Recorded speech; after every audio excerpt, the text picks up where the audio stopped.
திருச்சிற்றம்பலம். திருமூலரையா திருவடிகள் போற்றி போற்றி. குருவடியும் திருவடியும் வணங்கின்ற பதிவை ஆரம்பிக்கலாம். நண்பர்களே, யோசிக்க வேண்டிய பதிவு, கேட்க வேண்டிய பதிவல்ல, யோசித்த பின் உணர வேண்டிய பதிவு என்பதை தெரிந்து கொள்ளலாம். உண்மை பொய் ரெண்டு விஷயம். இந்த இரண்டு விஷயங்களுக்கு இடையே தான் நம்ம இந்த வாழ்க்கையை வாழ்ந்துக்கிட்டு இருக்கோம். எதை தேடி போகிறோன்னா, உண்மை என்னும் பொருளை தேடி ஓடுகின்றோம். பொய்யில் வாழ்கிறோமா அப்படின்னா இருக்கலாம். உண்மையை கண்டறிந்து விட்டோமா அப்படின்னா இருக்கலாம். ஆனால் சிலர் சொல்வதை பார்த்தால் நமக்கு சில நேரங்களிலே குழப்பம் ஏற்படும். எது உண்மை எது பொய் என்று தெரியாது. இதுவும் இறை பக்தியிலே நிறைய குழப்பம் வரும். எது உண்மை எது பொய் என்று தெரியாது. குருமார்கள் உதவியுடன் இதில் உண்மை பொய் என்பதை அறிந்து கொள்ளலாம் அப்படின்னு வச்சுக்கிட்டாலும், உண்மையிலேயே அதுதான் நிலையான உண்மையா அப்படிங்கிறத நாம் உணர்ந்தாக வேண்டும். அதுதான் ரொம்ப முக்கியம். ஏன்னா எந்த ஒரு நிகழ்வாகட்டும், அறிவியலாகட்டும் ஆன்மீகமாகட்டும், ஒரு விஷயத்தை உண்மை என்று நீங்கள் நிரூபணம் செய்கிறீர்கள் என்றால் அது இன்னொரு காலகட்டத்திலே பொய் என்ற கூற்றும் அதன் மீது சுமத்தப்படும். காரணம், அந்த மனிதர் உணர்ந்து கொண்ட தன்மை அப்படிங்கிறது நீங்கள் உணர்ந்து கொண்டதிலிருந்து மாறும் என்பதை நீங்கள் தெளிவாக நினைவில் கொள்ள வேண்டும்.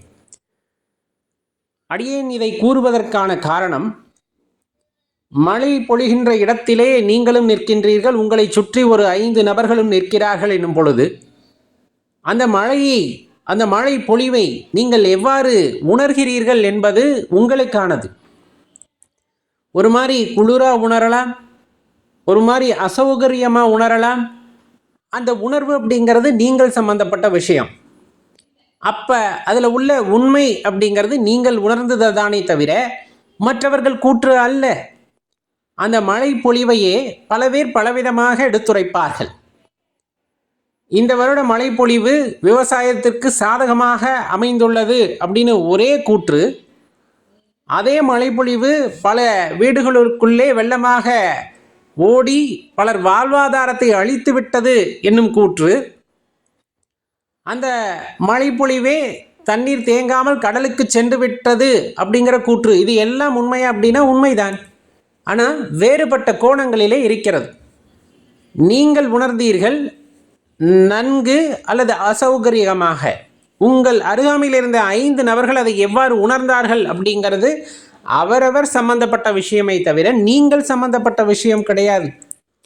இயற்கையிலே ஒரு நிகழ்வு நிகழ்கிறது என்றால் அந்த நிகழ்வின் உண்மைத்தன்மை அப்படிங்கிறது பரம்பொருள் சம்பந்தப்பட்ட விஷயம். என்னுடைய கோணம் ஒருவாறு இருக்கலாம், உங்களுடைய கோணம் ஒருவாறு இருக்கலாம். நான் எதை உண்மை என்று நினைக்கின்றேனோ அதை நீங்கள் தவறு என்று கூட நினைக்கலாம். நீங்கள் உண்மை என்று நினைப்பதை நான் உண்மை என்று நம்ப வேண்டும் என்ற அவசியமில்லை. காரணம், நான் அதை உணரவில்லை, அதை ஆத்மார்த்தமாக உணரவில்லை. இதுதான் சத்தியம். அடியேன் பேசுவதும் உங்களுக்கு குழப்பமாக கூட இருக்கலாம்.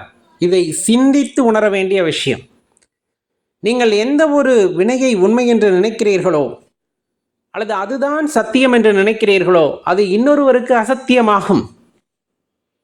அவர் ஒன்றை அசத்தியமாக நினைப்பதை நாம் சத்தியமாக கொண்டு செயல்படுகின்றோம் எனில் அது நம் உள்ளுணர்வு சார்ந்தது, நமக்கு இந்த இயற்கை உணர்த்தியது. இதில் நிறைய விஷயங்களை நீங்கள் எடுத்துக்கொள்ள முடியும். உயிர்வதை கூடாது என்போர் பலர், உயிர்வதை செய்வதில் எந்த தவறும் இல்லை என்போர் பலர். உயிர்வதை கூடாது என்பதை சத்தியமாக கொள்பவர்கள் பலர் இருந்தாலும் அதில் எந்த தவறும் இல்லையே அப்படின்னு நினைப்பவர்களும் ஒரு வகையரா. இதில் எதை சரி எதை தவறுன்னு நம்ம சொல்ல முடியும் அப்படின்னா அது அவரவர் உள்ளுணர்வு சார்ந்த விஷயம். ஏன் நாம் சொல்கின்றோம், படைத்த இறைவனை பலி கேட்பாரா அப்படிங்கிறது தான் நம்முடைய தாற்பயம். ஆனால் அந்த இறைவனுக்கு இதை கொடுத்தால்தான் இது கிடைக்கும் என்பது அவர்களின் மன நம்பிக்கை. அது அவர்கள் உணர்ந்தது. அதில் சரி தவறு என்னும் கோட்பாடு அவரவர் மனம் சார்ந்தது, அவரவர் பெறுகின்ற தெளிவு சார்ந்தது. ஒரு வகையிலே ஒரு மனிதன் தெளிவை பெறும் பொழுது ஒரு வகையிலே மனிதன் தெளிவை பெறும்போது அவன் எதை உணர்கிறானோ அப்பொழுது அவன் வாழ்க்கை மாறிவிடுகிறது. அதுவரை அவன் பொறுமையாகத்தான் இருந்தாக வேண்டியதிருக்கிறது. இதை அடியேன் கூறுவதன் காரணம் யாது எனில், நிறைய பேரை நம்ம பார்த்துருப்போம். ஆரம்பத்திலிருந்து அந்த உணவில் ஒரு கட்டுப்பாடே இருந்திருக்காது.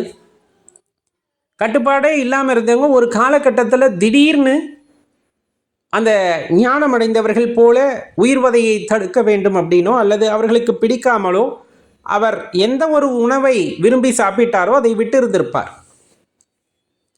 அதை இன்னொரு வகையில் நீங்கள் எடுத்துக்கிட்டிங்கன்னா, எந்த ஒரு உணவை அவர் எடுத்துக்காமல் இருந்தாரோ, ஒரு நம்பிக்கையிலே ஊன்றி இருந்தாரோ, அந்த நம்பிக்கை ஒரு நிமிடம் உடைந்து அதன் பிறகு அந்த உணவை அதிகமாக எடுத்துக்கொண்டிருப்பார். இதில் எது சரி எது தவறு என்று யார் கூறுவது?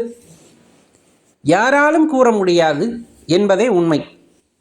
யாரேனும் ஒருவர் அதை வகுத்து கூறுகிறார் என்றால் அவர் கண்ணோட்டத்திலே அது உண்மை, அவர் உணர்ந்த வகையிலே அது உண்மை. அப்போ அது சத்தியமா அப்படின்னா சத்தியம்தான், இல்லை என்று சொல்லவில்லை. ஆனால் அந்த சத்தியத்தை ஒரு மனிதன் தனக்குள் உணரும் வரை அதை உண்மை என்று அவன் கொள்வது இல்லை. அந்த உண்மையை அவன் உணர்வதும் இல்லை. அவர் உணரும் காலம் வரையிலும் அந்த ஆன்மா பொறுத்திருக்க வேண்டியது இருக்கிறது.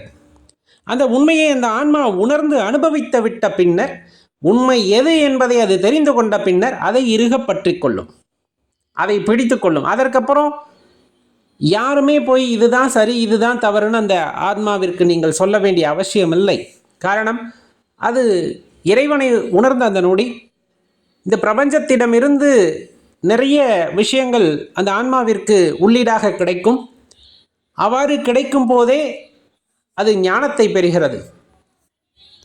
அந்த ஞானத்தை பெறும் பொழுது அது உண்மையை மட்டும் உள்வாங்கக்கூடிய ஒரு அற்புதமாக இருக்கும் அந்த ஆன்மா என்பது.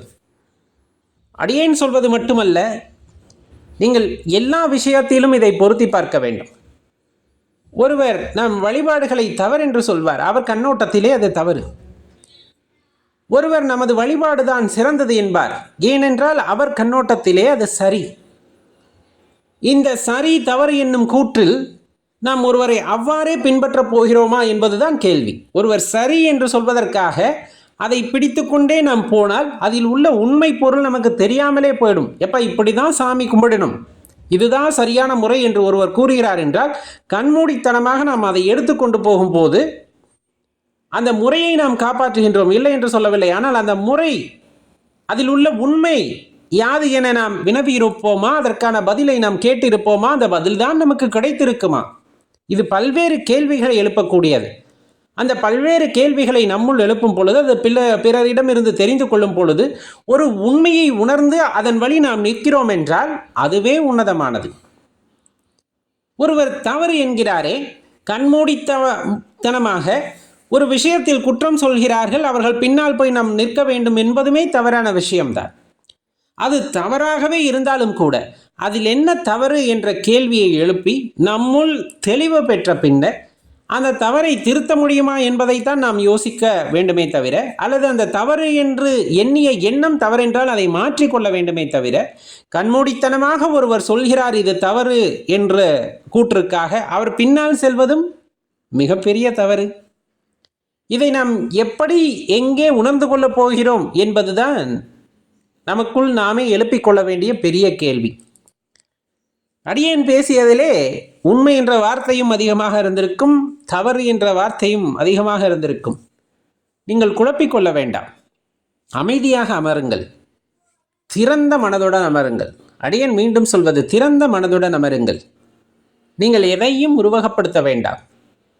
மனிதனுடைய தோல்வி, மனிதன் எங்கு தோற்று போகிறான் என்றால் இந்த உருவகப்படுத்துதல் அப்படிங்கிறதுல தான் தோற்று போய் விடுகின்றான். எப்பொழுது என்றால், இறைவனை உணர வேண்டும் என்ற எண்ணம் உடையவர்கள் இறைவன் எவ்வாறு இருப்பாரோ அவ்வாறே நாம் ஏற்றுக்கொள்ள வேண்டும். இறைவனுக்கு இப்படித்தான் இருப்பார் என்று போய் அமர்ந்தீர்கள் என்றால் அவ்வாறே உங்களுக்கு தரிசனமும் கிட்டும், இல்லை என்று சொல்லவில்லை. அவன் உண்மையான ரூபம் யாது, அவருடைய உண்மை அந்த பொருளை நாம் எப்படி அவ்வாறே உணர முடியும் என்றால், திறந்த மனதுடன் எந்த விதமான உருவகப்படுத்துதலும் இல்லாமல், ஐயனே நீ எந்த ஆற்றலாக எவ்வாறு இருக்கிறாயோ அவ்வாறே அடியேன் நின்னை நினைந்து உணர்ந்து கொள்ள வேண்டும் என்ற திறந்த மனதுடன் தியானத்திலே அமருங்கள்.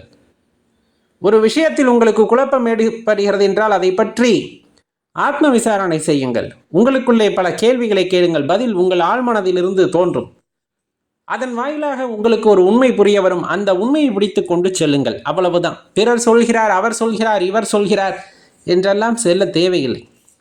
நாம் பெற்ற அனுபவத்தை நம் பெற்றோர்களும் பெற்றிருக்க மாட்டார்கள், நம் குருவும் பெற்றிருக்க மாட்டார். அவர் பெற்ற அனுபவத்தை நமக்கு விளக்கினாலும் அது விளங்காது. காரணம், அது அவர் அனுபவித்தது. இவ்வாறு இருக்கலாம் என்று குருமார்கள் சொல்வார்களே தவிர, உங்களுக்கு அனுபவங்களை கொடுப்பவர்களாக இருப்பார்களே தவிர அந்த அனுபவங்களை அவர்களால் அனுபவிக்க இயலாது என்பதையும் அறிந்து கொள்ள வேண்டும். காரணம், அனுபவிக்க பிறந்தவன் நீ, அதை நீதான் அனுபவிக்க வேண்டும். அந்த அனுபவமும் உனக்கானது என்பதை உணர்ந்து கொண்டால் அது மேன்மையை கொடுக்க வல்லது. அந்த மேன்மையிலே நீங்கள் வாழும் பொழுது சத்தியத்தை உணர முடியும். சத்தியத்தின் வடிவான இறையாற்றலை உணர முடியும்.